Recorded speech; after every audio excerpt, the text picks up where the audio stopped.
Salah satu syarat menjadi negara besar adalah memiliki kekuatan uang atau currency domination. Setelah Bretton Woods Conference di tahun 1944, disetujui salah satunya menyatakan bahwa dolar adalah world currency. Terbukti hingga saat ini 65% perdagangan dunia menggunakan dolar. Kemudian 20% transaksi dunia menggunakan euro. Dolar dan euro jika digabungkan merupakan 85% transaksi keuangan dunia. Dan sebagai pengingat, Eropa plus Amerika adalah negara pemenang Perang Dunia Kedua. Yuan Cina sekarang berusaha mencari jalan agar bisa menyaingi dolar, tapi masih jauh. Transaksi dunia yang menggunakan yuan hanya 1,7%. Walaupun barangnya Cina menguasai 60%, tetapi transaksinya yuan hanya menggunakan 1,7%. Apa kesulitan yuan Cina untuk mendominasi? Ini sebenarnya karena devisa Cina masih menggunakan dolar sebagai cadangannya. Karena itu Cina ingin menguasai cadangan emas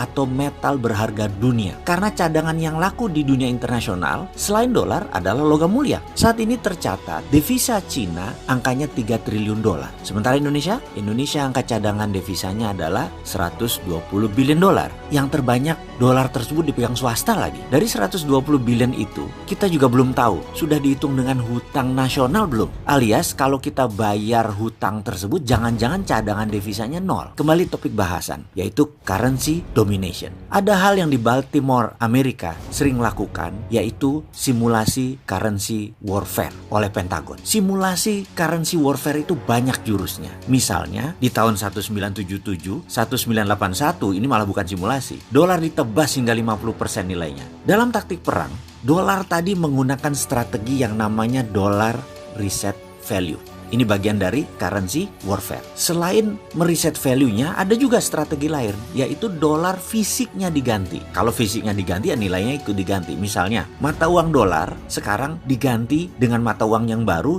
dan nilainya tinggal 50% katakan. Amerika bisa melakukan itu, bisa buat dolar baru. Bagi Amerika, nggak ada masalah karena cadangan dia 78%-nya kuat untuk mencetak uang baru. Dicoba misalnya, dolar lama nilainya menjadi setengah dolar baru. Itu simulasi reset value 50%. Apa yang terjadi kalau dolar di reset 50%? Ya brodol, aset 120 billion jadi setengah nilainya.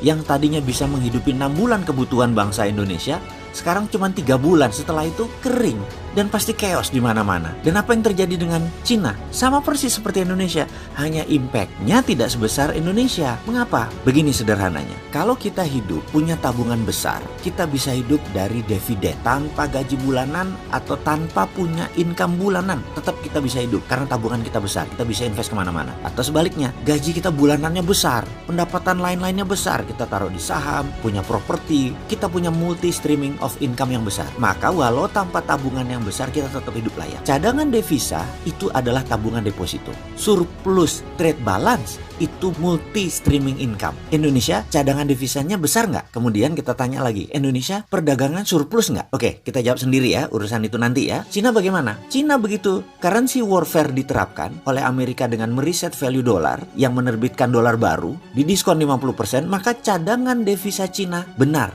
tinggal setengahnya. Tetapi karena trade balance Cinanya surplus, maka impactnya tidak telak seperti yang didapat Indonesia. Karena defisit neraca perdagangan kita minus. Sudah itu cadangan kita kecil, kita kepukul. Kalau dipotong 50% kepukul, apalagi dipotong 80%, bangkrut Indonesia. Kembali lagi ke masalah kita. Karena kita tidak ingin hal itu terjadi, maka kita harus punya simulasi sendiri terhadap kekuatan currency kita. Kalau nggak kita kejedot. Jadi kita Indonesia ini juga harus melakukan rupiah currency warfare untuk mengantisipasi apa yang terjadi kalau negara lain melakukan currency warfare terhadap Indonesia. Jadi secara pribadi saya sudah tahu solusinya bagaimana jika currency warfare dijalankan oleh Amerika terutama. Karena ke depan kalau Amerika melakukan currency warfare, Indonesia harus tetap selamat. Kalau hal ini tidak dijalankan atau tidak disiapkan, maka Indonesia bisa terpecah. NKRI bisa bubar, masyarakat bisa chaos, terjadi konflik horizontal. Indonesia bisa masuk negara gagal.